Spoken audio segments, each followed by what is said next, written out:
There is a special, slow-burning exhaustion that comes from being the sole caregiver. It's in the creak of your knees lifting her from the bath, in the smell of antiseptic that never leaves your hands, in the quiet hum of the oxygen concentrator that becomes the soundtrack to your own life. For 10 years, my life wasn't my own. It was appointments, pill schedules, soft foods, and the slow, heartbreaking erosion of the vibrant woman who raised me. My mother, Eleanor Dodd, my brother, David, lived a 6-hour flight away. His support came in the form of generous floral arrangements for holidays and guilt-laden monthly wire transfers labeled for expenses. His visits were biannual spectacles, 2 days of strained conversation, followed by palpable relief at his departure. The work, the grit, the daily sacrifice. That was mine. I didn't do it for money. I did it for love. But in the quiet, resentful hours of the night, I'd tell myself, at least the house will be yours. At least you'll have something to start over with. The house was a modest, paid off, Victorian, in a now desirable neighborhood. It wasn't a fortune, but it was stability. It was the physical proof of our family. It was my due, I believed, for trading my youth for her comfort. Mom passed peacefully, with me holding her hand. The grief was a vast, hollow canyon, but there was a brittle sense of closure, of a debt paid. A week after the funeral, we met with her lawyer, Mr. Higgins, a man who smelled of peppermints and old paper. David flew in, somber, in a sleek black suit. I wore a simple dress I'd last worn to take Mom to a doctor's appointment. Mr. Higgins cleared his throat. Your mother was very clear in her final wishes. She updated her will quite recently. Recently, a flicker of unease. I handled everything. I knew her doctors, her bankers. I didn't know she'd seen a lawyer. He began to read. The language was dry, legal, a few small bequests to charities. Then, the heart of it, I leave my entire estate, including the primary residence at 221 Maple Lane, all financial accounts, and personal effects, to my devoted companion and caretaker, in gratitude for his unwavering love and support, to Mr. Alistair Finch. The name hung in the air, meaningless. David and I exchanged a blank look. Who? David asked, his voice tight. Is Alistair Finch? Mr. Higgins adjusted his glasses, a faint blush on his cheeks. He was, I understand, a close friend of your mother's. The will is quite specific. He is the sole beneficiary. Close friend, I echoed, my voice sounding far away. There was no Alistair. There were nurses, doctors, me, that's it. Perhaps you weren't aware, Higgins said delicately. The relationship was, I believe, of a private nature. He visited her quite regularly during your errands. The room tilted, errands.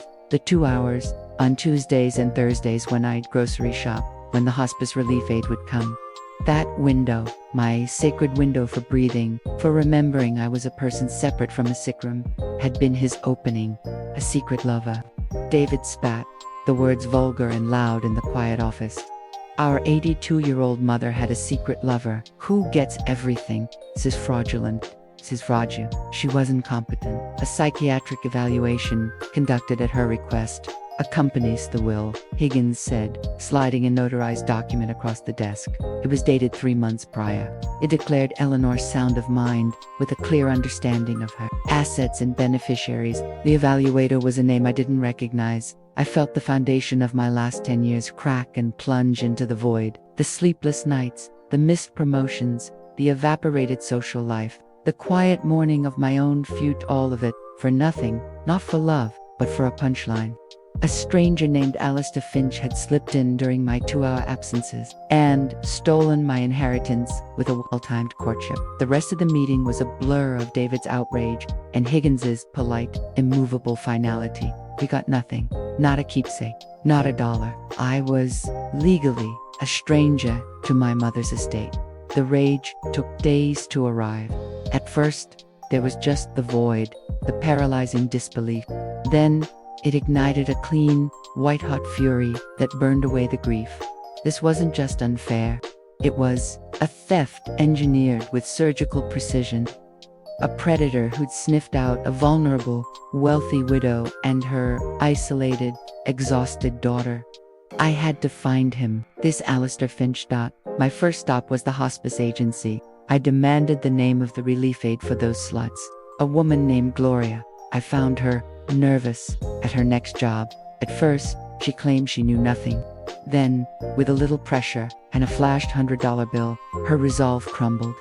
He was a gentleman, she said, wringing her hands. Well-dressed, brought her little pastries. They'd talked in the sunroom with the door closed. He called her his Ellie. Get dressed up for him, put on lipstick. Each word was a fresh laceration. His Illy, she hadn't worn lipstick for me in years. Did you get a last name? A Ka? Anything? She shrugged. A nice Ka. Silver.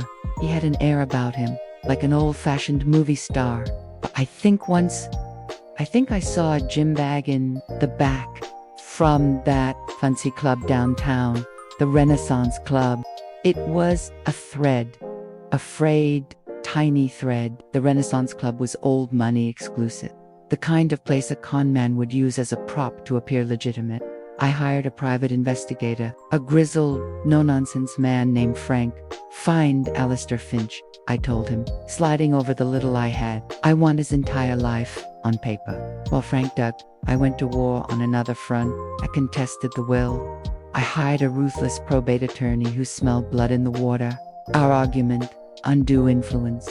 A vulnerable, dying woman manipulated by a sophisticated grifter. The legal process was a slow, draining hemorrhage of my remaining savings. David, after his initial outburst, retreated. It's not worth the fight, Claire, he said over the phone, his voice already distant.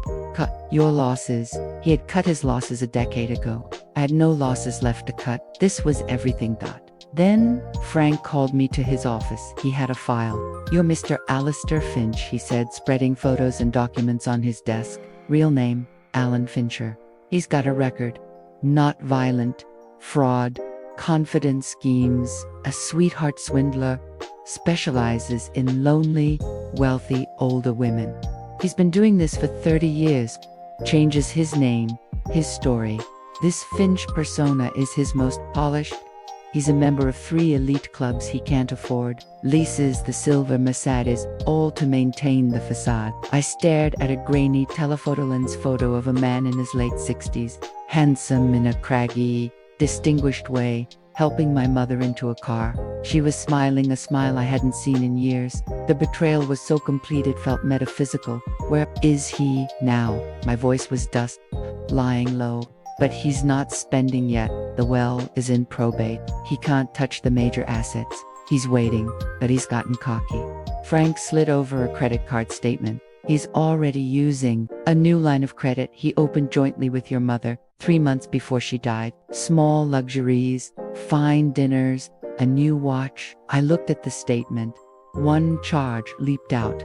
A recurring monthly membership to the Renaissance Club athletic facility.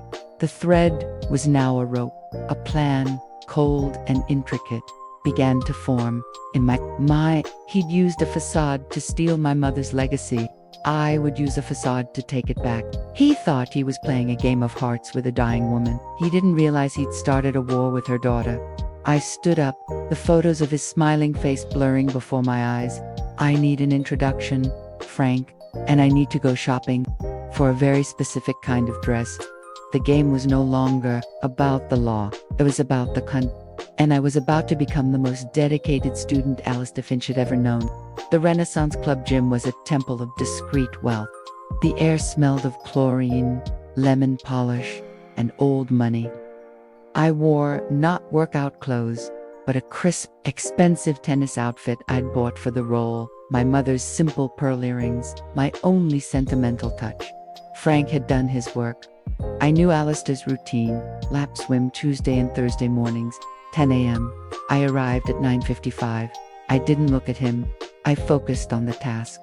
I secured a lane 2 over from him, a woman with a purpose. I was a competent, not showy, swimmer.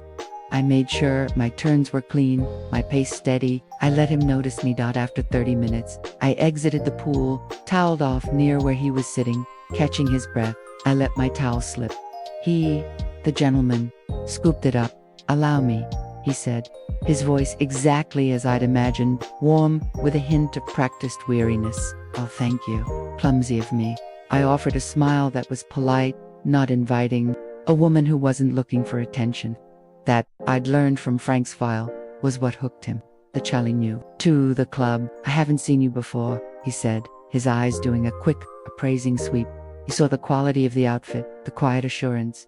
"Just transferred my membership. Needed a change of scenery," I said, my voice tinged with a believable, vague melancholy. I gave my alias, Clara Evans. A widow, I implied without stating, needing structure after a loss. I was playing his own game, but with a younger, more resilient Mark. I was the daughter figure, not the mother figure. A new challenge. He took the bait. We began with casual greetings, then coffee in the club lounge. I fed him a backstory of a modest inheritance from a distant relative, a need for sound financial advice to manage it. I've played confused, intelligent, but worldly. I asked about his life. He spun a gorgeous tapestry, retired importer, world traveler, lonely after losing his own wife years ago. He spoke of Ellie, my mother, with a tearful, reverent sadness. That made my stomach churn. "A radiant soul," he sighed.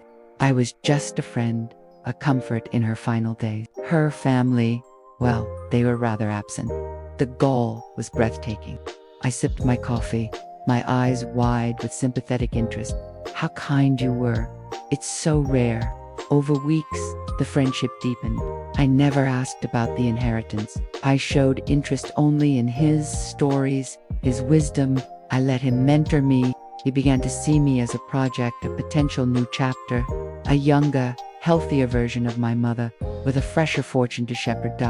Meanwhile, my lawyer pounded the probate court with the evidence of Alan Finch's record. The case was stalling, a costly stalemate. He wasn't worried. He had the will, he had time. I needed the kill shot. I needed him to confess. I orchestrated a crisis. One evening, over a painfully expensive club dinner, I broke down. I confessed. My financial advisor was pressuring me into a risky venture. I was terrified of losing my nest egg. Tears, genuine in their source of fury, rolled down my cheeks. Alistair leaned in, the protector. "My dear Clara, this is precisely what happened to my dear friend Ellie at the end. She was so vulnerable. Her so-called caregiver, that daughter, was only after the house. Ellie saw it. She changed her will to protect her legacy, to leave it to someone who valued her, not her property." He patted my hand. "She gave it all to me, to manage and preserve, a final act of love. And that daughter is now trying to sue me, to claim what was freely given. The greed of some people. The performance was Oscar-worthy, the righteous indignation, the revision of my love into greed. It took every fiber of my being not to flip the table. Instead, I looked at him with watery admiration. "You're so strong to fight that. For Ellie's memory, I wish I had someone like you to protect me." The hook was set. He offered, gallantly, to look at my finances, to guide me. I demurred, then reluctantly agreed. The meeting was at his temporary apartment, a sleek, rented place funded by my mother's joint credit line. I wore a wire. Frank and my lawyer listened in a van outside. I showed him fake financial statements Frank had created, showing a healthy, manageable trust. Alistair's eyes gleamed. It was a smaller score than my mother's, but easier, with no contentious will to fight. "You need to distance this from predators," he said, his voice of "Set up a small trust with a joint trustee for protection. Someone you can trust implicitly." His meaning was clear. I pretended to think, then offered the bait. "So hard to know, after what you said about Ellie. Her own daughter. How did you even prove Ellie's real wishes?" He smiled, leaning back, comfortable in his victory. "Oh, Ellie was very clear. We had many talks. She felt abandoned. She wanted her final act to be a gift to the person who saw her, not the person who just, changed her bedsheets." He dismissed my decade of care with the phrase, "The lawyer and the doctor understood." When you have the right professionals, you can make anything legitimate. It was all there, on tape. The manipulation, the dismissal of family, the hint of collusion with the lawyer, and the evaluating doctor. I let a single perfect tear fall. "You're so wise, Alistair." I reached for my purse, as if for a tissue, and clicked off the recorder. 2 days later, we all met again in Mr. Higgins's office. This time, I brought my lawyer, my pie, and a copy of the audio file. Alistair Allen Orif, expecting another probate skirmish. My lawyer didn't speak. I placed a small digital player on the desk. Before we continue, I said, my voice now stripped of all Clara's vulnerability. Cold and flat. I think Mr. Fincher should hear a recent conversation he had about his dear friend, Ellie. I pressed play. His own voice, smug and instructive, filled the room. Her own daughter just changed her bedsheets. The right professionals can make anything legitimate. The color drained from Alistair's face. The distinguished facade crumbled into the panicked, petty criminal beneath. Mr. Higgins looked like he might be sick. This, my lawyer stated, is evidence of fraud, undue influence, and conspiracy to commit same. We are filing criminal charges with the DA this afternoon. We are also filing a civil suit against you, Mr. Fincher, and against the law firm and the evaluating doctor for professional malpractice and collusion. It was over. The threat of prison, not just a lost civil case, made him fold. Within hours, through his own hastily summoned attorney, he agreed to sign a quitclaim deed to the house and disclaim any interest in the estate in exchange for us not pressing criminal charges. He wanted to run, not fight. The lawyer and doctor, facing ruin and disbarment, settled quickly, repaying their fees and damages. The accounts, my mother's belongings, they came back to me. I stood in the sunroom of my mother's house, the room where he'd courted her with pastries and lies. The silence was different now. Not stolen, but reclaimed. David called, his voice buoyant. Incredible work, Claire. I knew you'd sort it out. So, about the sale of the house, we should talk about splitting. There is no we, David, I said, cutting him off. The probate court awarded the estate to the sole caregiver due to the demonstrated abandonment by other heirs. That's me. You get nothing. Goodbye. I sold the house. Not because I had to, but because I wanted to. I took the money and bought a smaller, sun-filled condo by the water, a place with no ghosts. And after 10 years of caring for my mother, I got zero inheritance. Everything went to her secret lover, so I became a secret he never saw coming. I didn't win it back in a courtroom. I won it back in the con he thought he'd mastered. Revenge isn't about getting what you're owed.